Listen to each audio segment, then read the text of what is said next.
Hi everybody, this is Lee, and I waited a long time to do this video, and I didn't want to, but I feel like now is the time that I have to.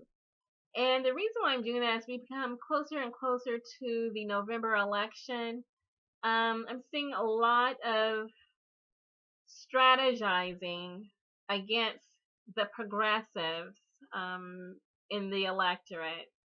Most of the strategizing against the progressives is coming from the Democratic Party. They are trying to neutralize the progressives not only within the Democratic Party, but they are also trying to neutralize the progressives in the Green Party and perhaps even the Socialist Party and the independent progressives as well. The thing is, you don't have to let that happen. But just so you know what I'm talking about, I'm going to go through about 3 articles that I've seen recently, and maybe that makes things a little bit more clear about what I see happening and how regressive rather than progressive that strategy from the Democratic Party is to the cause. So the first article is at Counterpunch. It's dated August 29th. It's Bernie Sanders or Revolution, a statement or question. And basically, the gist of the article is the progressive next phase, which is called Our Revolution for Bernie Sanders. And so there's been watch parties talking about the revolution and how the revolution is going to proceed. The only thing is the mixed messaging. There's too much mixed messaging here. It's kind of promoting the idea of revolution, but guiding that revolution back into the Democratic Party in order to support Hillary Clinton, the worst, most horrific, most flawed, most ignorant, and loathsome political candidate ever in the history of the Democratic Party. And this is what the time, energy, money, resources, emotion, this is what our revolution wants to expend on behalf of Hillary Clinton. So, with the watch parties, there's promotion of grassroots strategizing, but the thing is, our revolution is an inside strategy. This inside strategy has been attempted before by Jesse Jackson with the Rainbow Coalition. It's not new. It's been done. Running progressive candidates at the grassroots level, changing Congress, progressive. Jesse Jackson already tried that.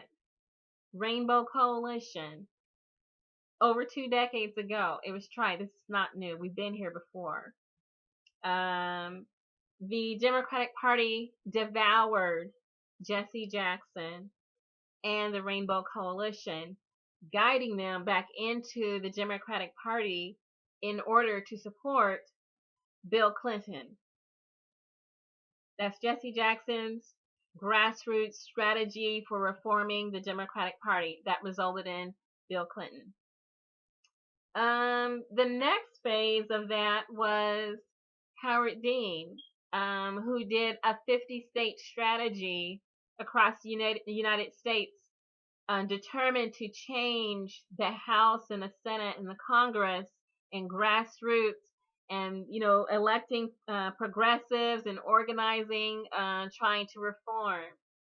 And he was successful in 2004. Now, he was kneecapped himself with the Dean scream, and, that's a whole other video. But the grassroots strategizing, that was also devoured by the Democratic Party. It worked in 2004 in gaining progressive political changes. And in 2004, that worked somewhat. It kind of was shadowed by the re-election by George Bush. But in 2008, Barack Obama adopted that 50-state strategy. He campaigned in every single state, and his coattails benefited the down ballot candidates in the states that he campaigned in. And that was how he was able to actually win so many caucuses. He did a 50-state strategy, didn't leave any votes on the table. He not only got himself elected, but he also created a tailwind because he was a good candidate. He was a great candidate. A tailwind for down ballot candidates. That was so 2004, 2008. The Dean for America, the Democracy for America, that worked well, and it created a basis of support somewhat for the Democratic Party. Unfortunately, all that strategizing that Dean and Barack Obama did was lost due to Debbie Wasserman Schultz, who mismanaged that strategy and didn't even bother with it. She thought she knew what was best, and what she considered the best was building the coffers for Hillary Clinton's run for president in 2016. Down ballot candidates, take it or leave it, and Debbie Wasserman Schultz, left it. And so there was a kind of a suffering at the grassroots level. That revolution that Howard Dean started, it died underneath Debbie Wasserman Schultz and her focus on Hillary Clinton's 2016 campaign. And now we're in 2016. Bernie Sanders has re-energized the Democratic Party. He's re-energized progressives, independents. He's created a broad coalition of people who want to vote for him. And then by voting for him, they're voting for Democrats. And there's a possibility of a tailwind, except Debbie Wasserman Schultz, Hillary Clinton. Hillary Clinton subjugated down ballot candidacy to her will, along with the help of Debbie Wasserman Schultz. And so there was this kneecapping, not only of Bernie Sanders, but also of down ballot candidates who are laboring under this huge burden of carrying Hillary Clinton into high office, and they're doing it at a cost to themselves. Hillary Clinton is sucking the life out of the Democratic Party. And so now we have this inside-outside strategy where Bernie Sanders is desperately trying to fix that. Again, he's reforming. And all that time, money, energy, goodwill, eagerness, excitement, it's being drained into Hillary Clinton. She's just a big, giant black hole in a vacuum in which all of that is sucked into, and it disappears. It goes nowhere. It's like a hamster on a wheel. It's like a Death Star or, supernova. Everything goes into it, and it just disappears, and it's never seen again. Even all that money that Bernie Sanders raised, the $27 donations, that's disappeared. People are trying to get it back through lawsuits because apparently Debbie Wasserman Schultz and Hillary Clinton have decided that Bernie's money is her money, and anything that goes into the DNC is not necessarily for Bernie Sanders. It's for whatever the head of the DNC decides it is. And Hillary Clinton, when she won the Democratic primary, she became the head. I mean, there's a chair, temporary chair, but Hillary Clinton is basically running the Democratic Party. So that means she's also running the money that goes into the Democratic Party. There's an effort to get that money back through the court system, but you see how that's going. I created a video where people aren't even showing up to court. Either they're deceased or they've disappeared and they're just not showing up into court. Anyone who saw that service being done, anyone who was in the lobby, and there were like 3 security guards, there was the process server, and then there was the person who accepted the process. I think her name was something Harry. None of them showed up. So that's how that's going. So you give money to the DNC, you give money to the Our Revolution, Act Blue, Blue Congress. It gets sucked in. Who knows where it goes? You're not, you might get it back, you might not, but it's going to take a court case apparently, and that's something weird going on there with that too. But anyway, so Bernie Sanders is creating this new organization. Basically, it's not new. It's Rainbow Coalition 3.0. It's Democracy Deemed for America 4.0. But now it's Our Revolution. It's the same thing. And it's kind of trending like the same thing's going to happen. I mean, Howard Dean tried this. I mean, Dennis Kucinich tried to reform, Jesse Jackson. But that's only a few examples, but those are the most noteworthy.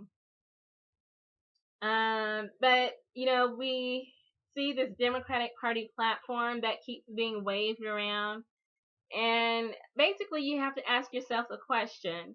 If Hillary Clinton does not take the Freedom of Information Act seriously, if she doesn't take the Federal Records Act seriously, if she's laughing at the Espionage Act, if she's laughing at the FBI, the Department of Justice, she's looking at them and just cackling like something's funny.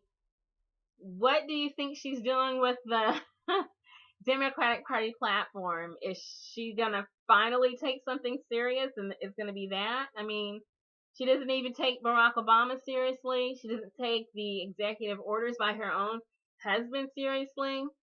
So the Democratic Party platform, so what? Those are words. Words don't mean a whole lot of anything. It's money that controls the Democratic Party. But anyway, so these watch parties getting instructions from Bernie Sanders and how to move okay, so now they have Our Revolution. And Bernie Sanders said that he intended to assist down ballot candidates. That's the next phase. But Our Revolution has been constructed in a special legal format where that's not even possible. It's a 501c4, and that means that he is not able to campaign directly or provide strategy or anything like that for a down ballot candidate. So Tim Canova is just one. Alan Grayson, all the down ballot candidates that endorsed Bernie Sanders are listed at BernieCrats.net. There is a whole slew of Bernie Sanders, Bernie Kratz, Bernie leaning candidates at BernieCrats.net. They endorsed Bernie Sanders, and then he endorsed some. But with this Our Revolution, he is not able to strategize or contact or communicate with them or send them funds or anything like that. And so what is it for?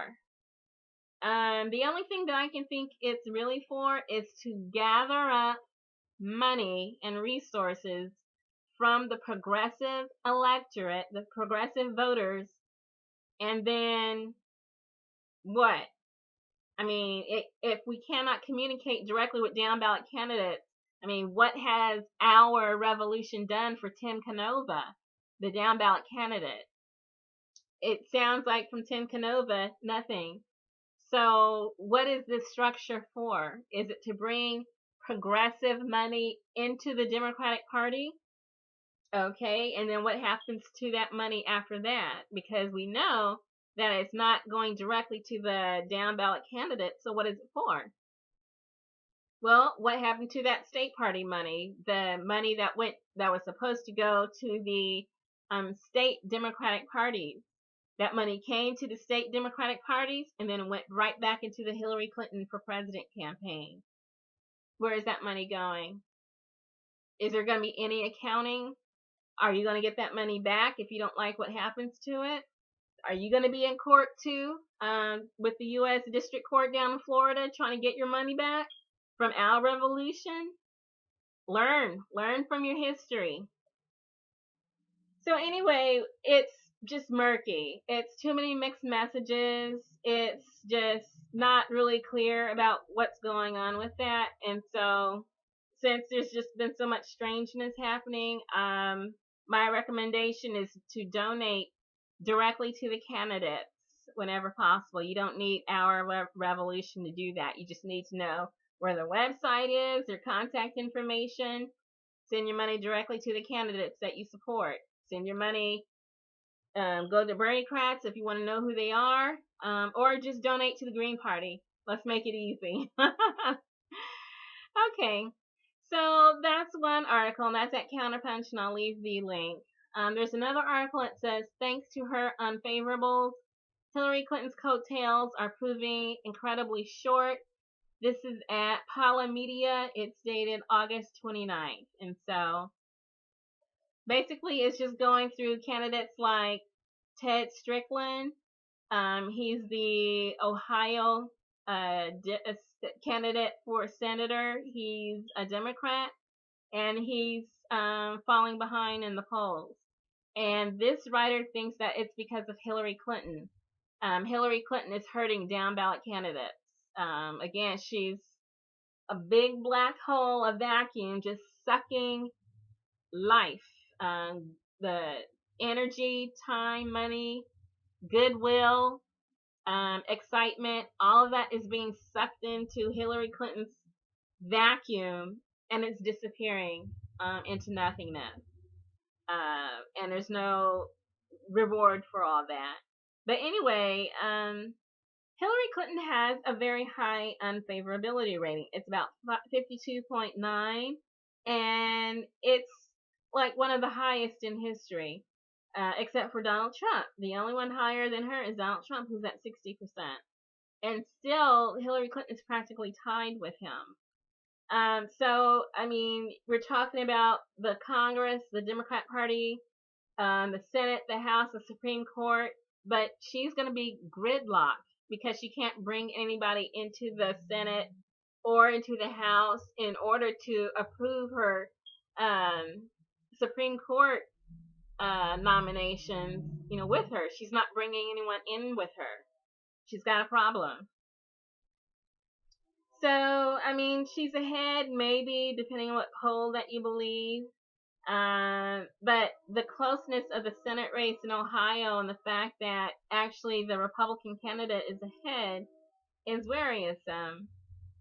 We've got, let's see, Hillary Clinton and Donald Trump, they're deadlocked in Ohio.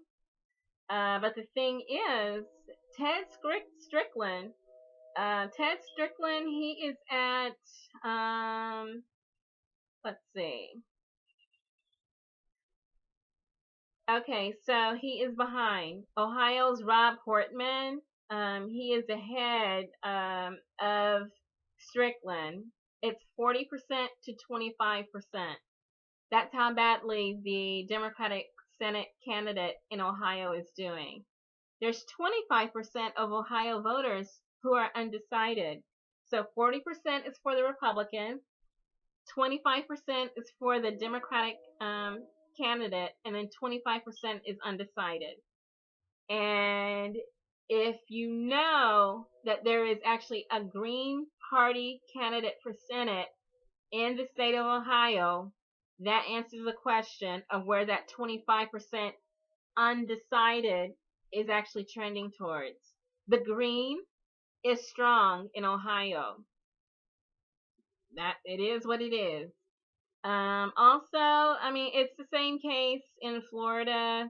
We can just go down state by state, Michigan, Pennsylvania, where Hillary Clinton is hurting down ballot candidates. And people want to point the finger at the Green Party, but no, point to the top of the ticket, it's Hillary Clinton. So I'll let you read through this article and you see what you think for yourself. I'm going to go to another article. It's 538, and this is the disturbing part. It's down ballot Democrats should go after Johnson and Stein voters. There we are. It's all on the table now. They want the Democrat Party to raid other political parties, take money, time, energy, excitement, and goodwill, suck that away from other parties in order to assist Hillary Clinton because she's incapable of providing any coattails for anyone else but herself, and she can barely keep herself above water. So I'm gonna let you read that one too. I'm just gonna leave links in the description. What really inspired me to write a little something for this video is I did receive a fundraising email from the info@berniesanders.com email. I'm still on their list. I tried to unsubscribe like 3 times, and I was like, well, okay, I'll stay on, and so that way I'll know what they're saying for research. But anyway, I received a fundraising email. They wanted to solicit the $2.70 donations on behalf of 4 Senate candidates. They want the money for Katie McGinty in Pennsylvania, Maggie Hassan in New Hampshire, Ted Strickland, Ohio, and Catherine Cortez Masto in Nevada. I had a problem with that. The reason is they are trying to portray these senatorial candidates as progressive candidates for the U.S. Senate, and they're not. Someone is using the Bernie Sanders fundraising tool to take advantage of former Bernie Sanders supporters, or even some people who still support Bernie Sanders. But it's a method of taking advantage. They want to drain that money, drain the progressive dollars for Hillary Clinton type centrists. Hillary Clinton's supposed to be raising money for them, not us. Those are Hillary Clinton's people. She needs to raise that money for them. Katie McGinty is running for U.S. Senate in Pennsylvania. She is not a Bernie-crat. She's being portrayed as one in order to raise money for her campaign.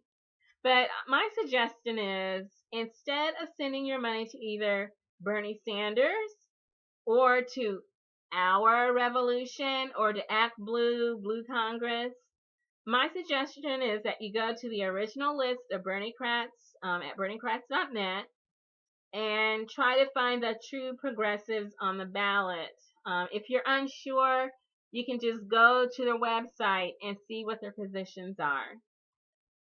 See what their social media looks like. Just examine very closely before you send your money. If you still are unsure, you can find the Greens and support the Greens, gp.org, and then /2060_candidates. But definitely the Green Party, there's no question, there's no flip-flopping, there's no maybe I'm a Republican sometimes, maybe I'm a moderate, maybe I'm conservative. Greens are progressive. If that's what you're looking for, you'll find it for sure with the Greens. If you feel so moved by any of the progressive Democrats that you find at berniecrats.net or the Green Party, then donate directly to their campaign. Do not donate to the DNC. Do not donate to Our Revolution.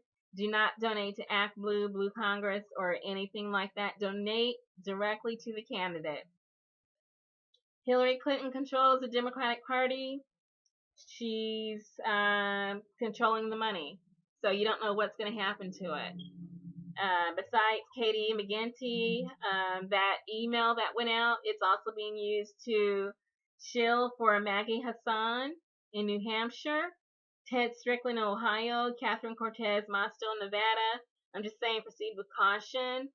The true progressive running for the U.S. Senate in Ohio is Joe DeMar. He's the Green Party candidate for Senate in Ohio. That 25% undecided, they may have decided, even though the pollster didn't ask them, there's 25% that are not supporting the Democrat. They're likely to supporting Joe DeMar. That's the progressive in Ohio. That's the one who's going to vote against the Trans-Pacific Partnership each and every single time, no question. That's the one who's going to vote against fracking each and every single time, no question. He's going to vote against GMOs each and every time, no question. He's going to vote against military interventions each and every single time when it does not involve direct threat to American interests. That's Joe DeMar. He's the Green, and he's running for Senate in Ohio. And I'll try to remember to post a link to the video I did with him so you can see what he's about in Ohio. If you want to donate to someone in Ohio, that's the one you want. The true progressive running for the U.S. Senate in Nevada is not Catherine Cortez Masto. It's Jared Williams. And he is not a Green. He is not a Democrat. He's an independent. If you want a progressive candidate for senator in Nevada, the progressive, is Jared Williams. He endorsed Bernie Sanders. He's listed on BernieCrats.net. That's the one you want. And I'm saying all this because we've seen this before where the Democratic Party has continued to devour, subjugate, and bring to heel the progressive wing of its own party. And not only that, the Green Party as well. We've seen this for the last 16 years, through the last 4 election cycles, where they say, well, this year it's too important. This year is too important. Supreme Court, this year is too important. Okay, well, every year is important.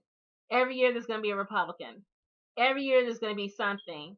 There's no convenient time to take power away from your oppressor. It's always going to be inconvenient to your oppressor for you to take power away from your oppressor. So the question you need to ask yourself is, are you working for your oppressor or are you working for yourself? That's the question you need to ask yourself. And then that way you can decide where you want to put your money. What are you voting for, really?